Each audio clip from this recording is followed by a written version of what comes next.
Shalom, salam sejahtera bagi para pemirsa Tabura Injil yang dikasihi dan diberkati Tuhan. Kesempatan yang baik ini saya, Ones Runtuboy, guru jemaat pada Jemaat Penil Serui Pantai, akan berbagi firman Tuhan dengan Bapak Ibu Saudara. Tentu harapan dan doa kita semua dalam keadaan sehat walafiat untuk selalu boleh menikmati firman Tuhan melalui media Tabura Injil Klasis GKI Yapen Selatan di kesempatan ini. Bagian firman Tuhan yang akan saya bawakan pada kesempatan ini terdapat dalam Alkitab Perjanjian Lama, yaitu kitab Mazmur 133 ayat 1 sampai ayat yang ketiga. Mari kita berdoa sebelum kita mendengar dan membaca dan mendengar serta merenungkan bagian firman ini. Kita berdoa. Bapa di sorga, Bapa dalam nama Yesus Tuhan Juru Selamat kekasih jiwa kami. Bapa di dalam kuasa dan tuntunan Roh Kudus, kami berterima kasih di kesempatan ini kami boleh punya waktu untuk membaca dan merenungkan bagian firman Tuhan. Kami sadar keterbatasan kami sebagai orang dosa. Kami minta kuasa Roh Kudus Tuhan. Kiranya benahi hati kami, hidup kami, bahkan pemahaman pengertian kami. Supaya firman-Mu yang akan disampaikan oleh hamba-Mu menjadi bagian yang utama dalam kehidupan. Baik yang sudah kami dengar sepanjang hidup ini maupun sampai pada hari ini Tuhan. Kiranya berkat melalui kuasa Roh Kudus. Sehingga kami mampu untuk memahami, mengerti dan melakukan dalam hari-hari hidup kami. Dalam nama Yesus firman hidup kami minta. Amin. Saya baca bagian firman Tuhan yang terangkat dalam Mazmur 133 ayat 1 sampai 3. Perikop persaudaraan yang rukun, nyanyian Syara Daud. Sungguh alangkah baiknya dan indahnya apabila saudara-saudara diam bersama dengan rukun. Seperti minyak yang baik di atas kepala meleleh ke janggut, yang meleleh ke janggut Harun dan ke leher jubahnya, seperti embun gunung Hermon yang turun ke atas gunung-gunung Sion, sebab kesanalah Tuhan memerintahkan berkat kehidupan untuk selama-lamanya. Demikian firman Tuhan, Mazmur 133 ayat 1 sampai 3. Dari bagian pembacaan ini diberi tema bagi kita persaudaraan yang rukun. Persaudaraan yang rukun. Bapak Ibu Saudara-saudara pemirsa yang diberkati Tuhan, Mazmur 133 ini terkenal karena indah. Ketika kita membaca Mazmur ini ada rasa indah dalam pemahaman kita. Terkenal karena ringkas, cuma 3 ayat saja. Kalau gampang diingat, gampang sekali diingat. Sungguh alangkah baiknya dan indahnya apabila saudara-saudara diam bersama dengan rukun. Begitu ringkas. Tapi juga Mazmur ini punya makna teologis, makna etis yang penting dalam hidup kita karena memberi kita pemahaman untuk bagaimana hidup dalam sebuah persaudaraan yang rukun. Bicara kerukunan ini dibutuhkan oleh semua orang. Bapak Ibu tahun 1999 di bulan Januari ketika peristiwa Maluku terjadi konflik besar-besaran antara agama dan seterusnya. Begitu persoalan kerukunan itu penting sehingga biduan-biduan itu orang-orang Maluku itu turun dan menyanyikan lagu. Membuat lagu-lagu yang betul-betul mempesona. Mungkin Bapak Ibu masih ingat satu lagu yang Maluku Tanah Pusaka. Dalam refnya dinyanyikan dari ujung Halmahera sampai Tenggara jauh. Katong semua basudara, gitu. Nah itu sama dengan kalau kita perhatikan Mazmur ini sebenarnya Daud dia mengingatkan kepada umat Israel yang datang dari segala penjuru dunia ketika mereka mau merayakan hari-hari raya Israel. Mereka akan berkumpul, mereka dari kota Yerusalem itu akan naik ke Gunung Yudea, berkumpul di sana untuk beribadah. Nah dalam peribadahan yang dihadiri oleh berbagai orang Israel dari penjuru dunia itu, tentu kota Yerusalem itu akan sibuk berbagai fasilitas yang tidak cukup untuk bisa menampung segala orang banyak itu, baik orang-orang Ibrani, Yahuda maupun orang-orang yang non-Yahudi yang datang beribadah. Maka akan terjadi bagaimana orang berusaha untuk merebut, mencari untuk kepentingan dirinya sendiri. Sehingga jarang terjadi percecokan, pertentangan antara mereka. Dan untuk itu maka Daud mengingatkan umat Tuhan yang berkumpul itu. Dia katakan alangkah baiknya dan indahnya apabila saudara diam bersama dengan rukun. Dan dia mencoba untuk memaknai kerukunan itu dengan memberi gambaran dari dua unsur. Yang pertama minyak dan yang kedua embun.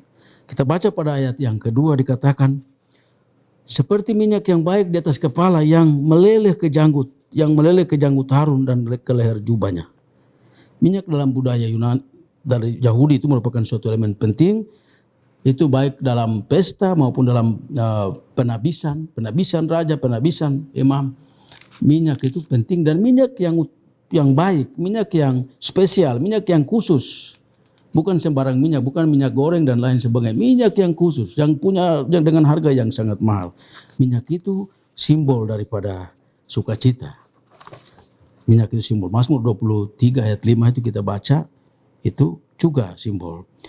Minyak ini penting dan menurut tradisi orang Yahudi itu menunjukkan minyak itu sekaligus menunjukkan lambang kepemimpinan, tapi juga kesucian. Nah, dari bagian yang kita baca ini, minyak yang di atas kepala itu meleleh ke janggut, yang meleleh ke janggut Harun dan ke leher jubahnya. Ini menunjukkan bahwa limpahan minyak itu cukup banyak dan dia menyentuh bagian penting dari Harun. Artinya apa? Minyak yang adalah simbol dari sukacita itu, yang menggambarkan kerukunan itu. Kalau betul-betul dilakukan dengan baik dalam hidup, maka akan memberi kesenangan, akan memberi sukacita. Dan hidup dalam persaudaraan yang rukun itu seperti minyak yang baik tadi. Minyak yang baik dan yang indah. Nah, di sana ada sukacita. Minyak yang baik itu kan ada harum, ada semerbak. Sehingga orang di sekitar kita juga akan menikmati bagaimana sukacita dan kesenangan. Nah, ini artinya apa Bapak, Ibu, Saudara, para pemirsa? Artinya hidup yang rukun itu akan memberikan dampak kepada orang lain. Untuk itu kepada kita sekalian diminta untuk selalu memelihara hidup yang rukun. Nah, jadi salah satu cara hidup supaya rukun dan damai itu harus ada sekata, seperasaan, mengasihi, penyayang dan rendah hati. 1 Petrus pasal 3 ayat 8 sampai 12 yang berperikop kasih dan damai. Bagian yang kedua tentang kerukunan ini, Daud menggambarkan seperti embun Gunung Hermon. Embun Gunung Hermon yang turun ke atas gunung-gunung Sion. Gunung Hermon ini tinggi kurang lebih 9.000 meter di atas permukaan laut. Dia tinggi sehingga gunung yang penuh salju abadi, dia lebih tinggi dari gunung Puncak Jaya di Papua ini. Oleh karena itu banyak sekali salju dan embun menjadi sumber air yang besar yang terkandung dalam gunung itu, sehingga hutan-hutan sekitarnya hijau dan dia menjadi sumber utama untuk Sungai Yordan, menjadi kebutuhan banyak orang. Jadi embun di Gunung Hermon itu digambarkan oleh Daud akan melimpah sampai ke gunung-gunung Sion. Dari yang tinggi itu terus melimpah sampai gunung-gunung Sion yang ada di Yerusalem. Dari Yehuda ke Yerusalem, dari kerajaan selatan, dari kerajaan yang ada di bagian utara ke selatan.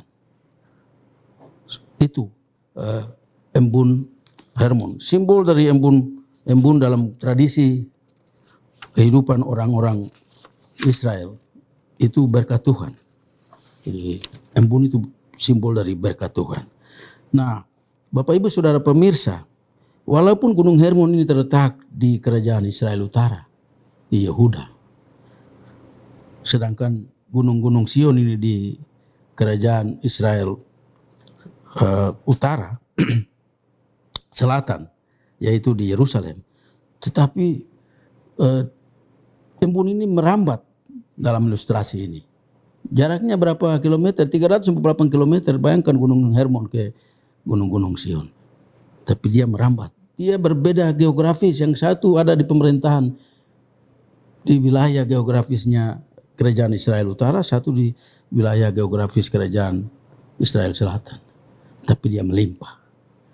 Nah, itu artinya apa? Bahwa berkat-berkat Tuhan itu dalam kondisi, dalam kerukunan itu, maka berkat Tuhan itu akan melimpah dari tempat yang maha tinggi sampai kepada tempat yang terkucil sekalipun. Jadi kehidupan kerukunan itu, persaudaraan yang rukun itu demikian. Begitu kita hidup dalam kerukunan, maka berkat-berkat Tuhan itu akan mengalir dari tempat yang jauh sampai kepada tempat yang tinggi, sampai kepada tempat-tempat yang terpencil sekalipun.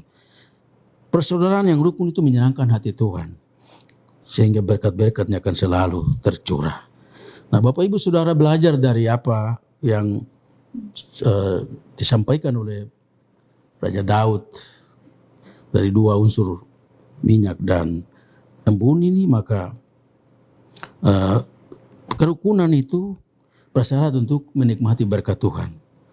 Hari ini kita sedang berada di tengah merebaknya COVID-19 yang menimbulkan ancaman sakit sampai pada kematian, dan banyak keprihatinan yang kita alami, kita rasakan. Tidak sedikit orang yang nyawanya melayang. Apakah kita ketika dalam situasi seperti ini kita masih memiliki satu persaudaraan yang rukun atau tidak? Atau justru sebaliknya, kita saling menyalahkan, kita konflik, kita saling ribut, bertengkar satu dengan yang lain. Ini persoalan bagi kita sebagai orang-orang Kristen. Dalam situasi apapun kita harus hidup rukun, karena ini diminta oleh Tuhan. Dan kerukunan itu menjadi pintu masuk untuk berkat-berkat Tuhan. Oleh karena itu Paulus berkata, bertolong-tolonglah kamu menanggung beban. Ketika dalam persoalan-persoalan hidup, katakanlah tadi dalam COVID-19 yang masih melanda banyak negeri di dunia ini, termasuk kita di Kepulauan Yapen, maka kita harus bertolong-tolong menanggung beban. Galatia pasal 6 ayat 2. Artinya dalam komunitas itu ada orang yang sanggup memberi pertolongan, tapi ada yang tidak mampu dan dia harus menerima pertolongan itu.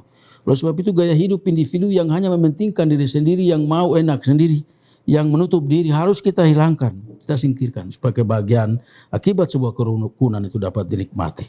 Dan itulah makna kekristenan sejati, seperti yang Tuhan Yesus katakan, Tuhan Yesus firmankan, supaya mereka semua menjadi satu sama seperti kita adalah satu. Yohanes 17 ayat 22. Memang setiap komunitas gereja pasti ada banyak perbedaan. Setiap kelompok masyarakat yang hidup di dalam dinamika masyarakat yang bermacam-macam, pasti ada perbedaan. Tapi jangan sampai perbedaan itu membuat kita merasa tidak memerlukan orang lain atau kita menyepelekan orang lain.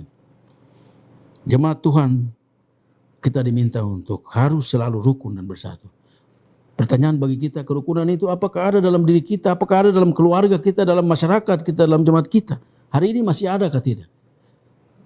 Karena perlu dicatat, dalam bagian pembacaan kita dikatakan kesana, sebab kesanalah, ketika kerukunan itu ada, dalam firman Tuhan dikatakan ayat yang ke-3b, sebab kesanalah Tuhan memerintahkan berkat kehidupan untuk selama-lamanya. Jadi dalam kehidupan yang rukun dan damai, dalam persaudaraan yang rukun, maka Tuhan perintahkan berkat. Bukan Tuhan curahkan, perintahkan berkat dari mana saja, dari tempat yang maha tinggi ke tempat yang terkecil. Mari kita hidup dalam kerukunan, supaya kita terus membagi sukacita itu bagi orang lain. Sebab kesanalah Tuhan memintakan berkat kehidupan untuk selama-lamanya. Tuhan memberkati kita dengan firman-Nya. Amin. Kita berdoa. Bapa, di dalam nama Yesus, Bapa yang kami sembah, kami puji, dan kami percaya dalam pengorbanan Putra-Mu di salib bagi kami. Kami mengucap syukur buat firman-Mu yang telah disampaikan oleh hamba-Mu dengan penuh kekurangan, keterbatasan, dan ketidaksempurnaan. Tuhan, sempurnakan firman-Mu bagi kami sekalian.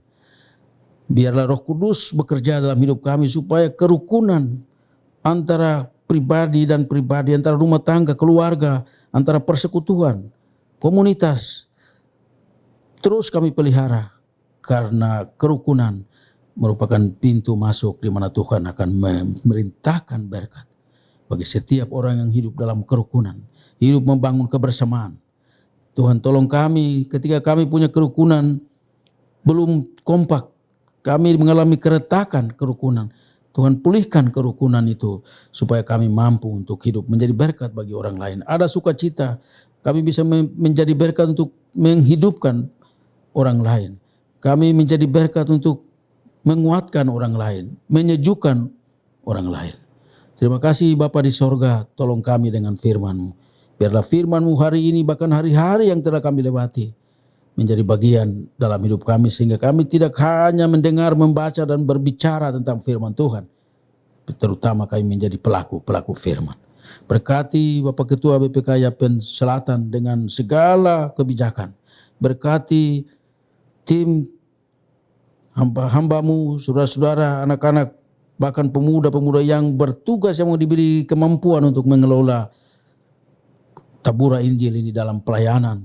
Tuhan memberi kekuatan, hikmat, akal budi bagi mereka, kesehatan, supaya mereka terus bekerja melayani umat-Mu melalui mimbar ini. Nama Tuhan boleh dipermuliakan dan nama Tuhan menjangkau banyak orang datang kepada Tuhan. Beri kepada mereka sukacita, atau kalaupun dalam banyak hal mereka mengalami tantangan untuk memberitakan, untuk menyebarluaskan pemberitaan firman-Mu melalui media ini. Bapa di surga, kami berdoa bagi umat-Mu, baik pemirsa maupun umat-Mu seluruhnya yang ada dalam kehidupan, pekerjaan dan semua yang mereka lakukan di kota ini, di kabupaten ini, bahkan di seluruh tanah Papua, di mana saja tabura Injil ini dapat diperdengarkan. Tuhan memberkati umat-Mu dalam situasi merebaknya COVID-19, memberikan mereka keutuhan, memberikan mereka kebersamaan supaya ada sukacita, mereka saling membantu, saling menopang satu dengan yang lain. Hindarkan kami dari perpecahan, beri kami persaudaraan yang rukun. Terima kasih Bapa di sorga, ini doa dan permohonan kami. Banyak hal kami hendak sampaikan kepadamu Tuhan, Engkau lebih mengetahui.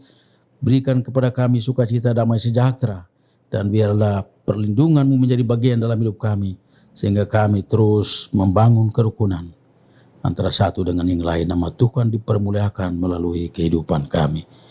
Ampunkan dosa dan kesalahan kami Bapa dalam nama Yesus. Amin. Pemirsa yang dikasihi Tuhan, terima kasih atas keikutsertaan. Mari terus menyaksikan tabura Injil, sehingga melalui kehidupan kita banyak orang boleh menikmati sukacita Tuhan. Tuhan memberkati kita sekalian. Amin.